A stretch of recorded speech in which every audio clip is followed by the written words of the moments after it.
Bapak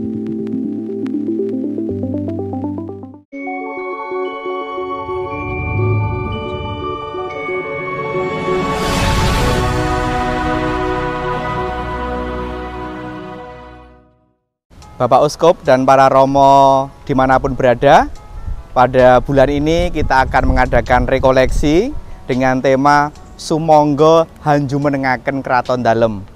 Dan salah satu tokoh yang mau kita dalami adalah Romo Sanjoyo. Beliau adalah pelindung dari Seminari Tahun Orientasi Rohani Sanjaya Semarang. Di mana sekarang ini saya sedang bertugas di Seminari Tahun Orientasi Rohani Sanjaya Semarang ya. Dan di mana Romo Sanjoyo atau Romo Sanjaya biasa disebut itu sebagai pelindung seminari tempat pendidikan para frater di tempat ini ya. Mengapa kok Romo Sanjoyo itu dipilih? Tentu para Romo yang sudah pernah mengenyam pendidikan di sini tentu lebih tahu dan perso ya kenapa Romo Sanjoyo dipilih. Ini terkait dengan ketokohan beliau, ya, keteladanan beliau sebagai imam yang muda, tapi punya semangat yang luar biasa. Kita tahu bahwa Romo Sanjoyo itu lahir di Desa Sedan Muntilan, tanggal 20 Mei 1914.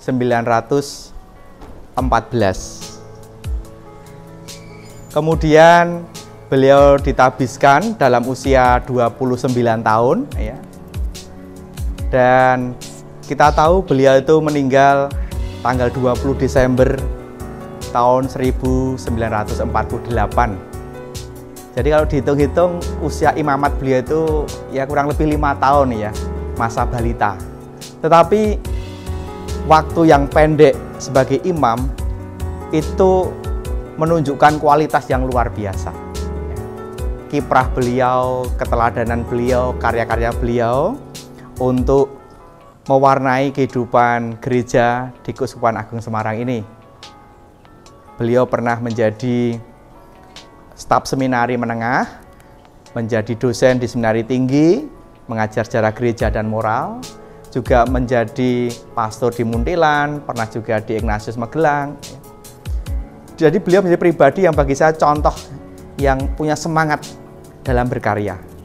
Dan juga beliau dikenal sebagai orang yang suka membaca ya, pinter ya, cerdas.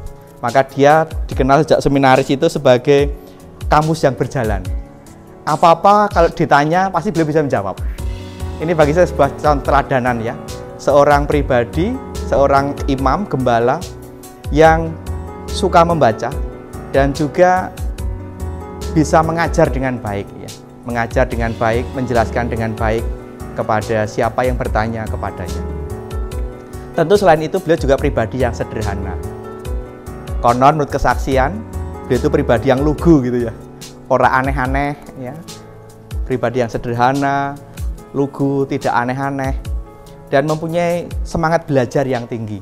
Tentu ini yang mau diteladani bagi para calon imam yang dididik di Seminari Torjangli ini, agar mereka juga menjadi pribadi yang sederhana, lalu juga suka membaca, ya, tidak aneh-aneh, ya, serta yang penting beliau itu juga mencintai Ekaristi.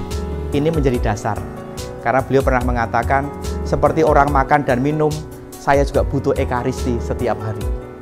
Maka Seminari Torjangli ini mendasari para frater supaya punya kehidupan rohani yang kuat, salah satu dengan Ekaristi itu. Menurut kesaksian dari orang-orang yang mengenal beliau, Romo Sanjoyo itu dikenal sebagai orang yang lugu ya, apa adanya, tidak neko-neko. Maka ini memudahkan beliau menjadi pribadi yang taat pada pimpinan. Maka ketika pimpinan itu mengutus beliau kemana, maka dia siap sedia. Ini juga yang menjadi dasar ya, kesiapsediaan itu penting bagi para imam, para romo, para frater yang sedang dibina di seminari ini. Dan di depan seminari ini ada patung ya, patung Romo Sanjoyo yang menjadi ikon ya. Dan saya menulis satu buku ya, Uskup Tanpa Imam Dosan Seperti Macan Ompong. Di dalam buku ini saya menerangkan salah satu tokoh Imam Projo 10 tahun pertama itu Romo Ricardus Sanjoyo ini. Bagaimana beliau mempunyai semangat militansi dalam iman dan juga kemartiran. Kalau kita kaitkan dengan kemartiran, tak lepas dari ketaatan beliau. Taat kepada pimpinan.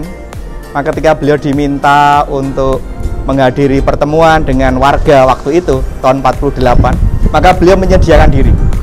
Tahu risikonya, tahu konsekuensinya, tapi beliau siap. Bagi saya ini keutamaan yang sangat penting bagi kita para romo, bagi juga para calon imam, untuk meneladan ketaatan beliau, kesiapsediaan beliau, meskipun risikonya tidak gampang. Kalau bicara soal kematian Romo Sanjoyo, saya kira para romo lebih tahu ya, bahwa keuskupan kita pernah mengajukan ke Vatikan, ke Tata Suci, supaya Romo Sanjoyo ini diangkat menjadi orang kudus karena kemartiran, meninggal karena iman pada Kristus sampai akhir hayat. Bahkan pada tahun 60-an itu sudah disampaikan oleh tim keuskupan waktu itu, yaitu Romo Fantil SY, terkait dengan pengajuan beliau sebagai orang kudus. Lalu dari pihak Vatikan itu memberikan jawaban bahwa masih ada syarat yang harus dipenuhi. Apa itu? Yang dalam bahasa Latin disebut testes de visu, yaitu para saksi yang melihat langsung.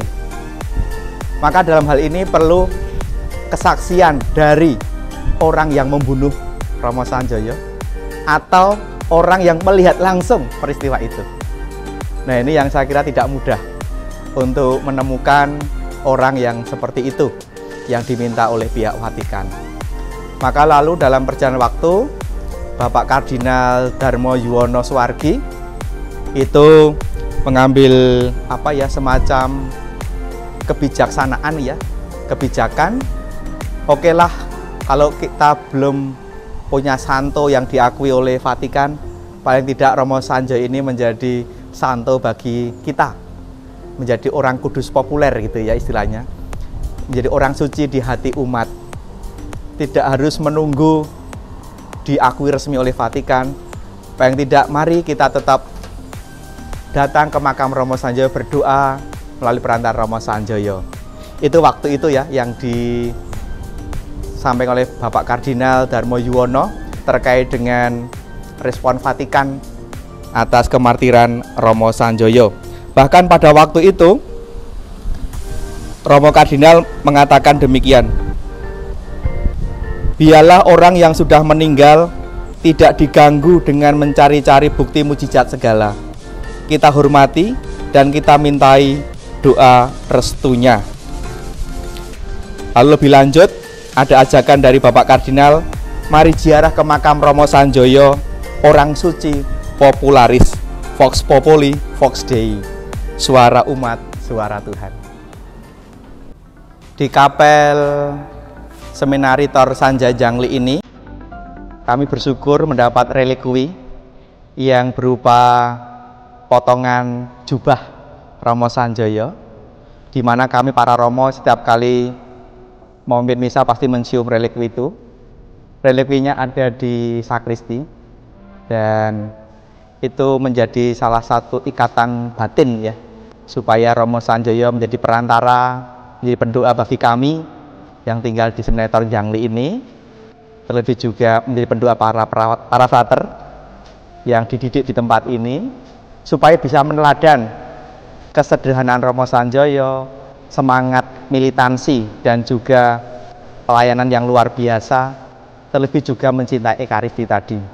Dan akhirnya apa? Bisa setia menjadi imam sampai akhir.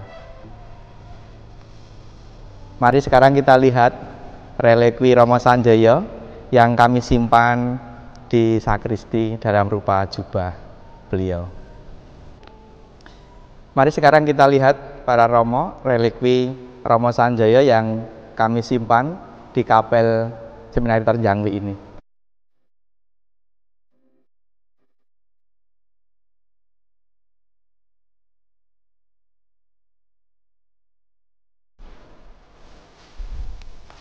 Di bawah Batu marmer ini tersimpan relikwi Romo Sanjoyo yang dalam rupa jubah, potongan jubah beliau. Dan kami para Romo sebelum mimpin misa, siapapun ya, entah Romo tamu atau Romo staf yang ada di sini, selalu memberi penghormatan kepada relikwi ini, supaya kami juga bisa menghayati Ekaristi dengan baik, seperti Romo Sanjoyo teladankan untuk kita semua. Imam bisa misa, MISA, menjadi imam sampai akhir, seperti Romo Sanjoyo. Kalau kita bicara soal kemartiran atau juga kekudusan ya, kita semua itu dipanggil pada kekudusan, termasuk para Romo, saya, dan juga siapapun ya. Dan Romo Sanjoyo ini memang kita akui sebagai orang kudus, tetapi kekudusan bukan berarti sempurna 100% ya. Mungkin para Romo ketika membaca riwayat Romo Sanjoyo menemukan ada kerapuan-kerapuan manusiawi. Beliau itu dikenal waktu itu katanya sebagai orang yang kaku ya, juga kurang pergaulan, dan konon katanya juga kalau menyanyi itu sumbang gitu. Tapi justru itulah, dalam kerapuan itulah dia ingin mempersembahkan totalitasnya sebagai imam. Maka bagaimana dia setia menjadi imam sampai akhir. Maka kalau kita bicara soal kemartiran zaman sekarang, kalau saya boleh merefleksikan, ya kemartiran zaman sekarang adalah menjadi Romo yang wani getih. Romo yang wani getih, berani total di dalam tugas pelayanan kita, dimanapun Bapak Uskup menempatkan kita atau mengutus kita, baik di seminari, di kategorial, sekolah, atau di paroki, atau juga menjadi misionaris di luar Jawa, atau sedang studi. Bagaimana kita total di dalam menjalani tugas perutuhan itu, wani getih, wani getih. Dan juga kita juga perlu menyadari kerapuan kita sebagai manusiawi.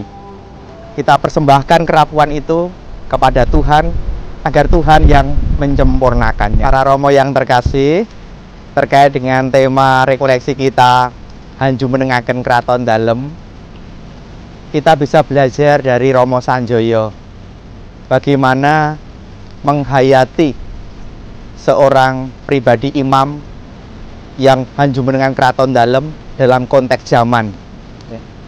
Kita bisa belajar dari beliau soal militansi, wani getih tadi, dan juga punya komitmen yang total di dalam tugas pelayanan, dan juga menyadari kerapuhan sebagai manusiawi.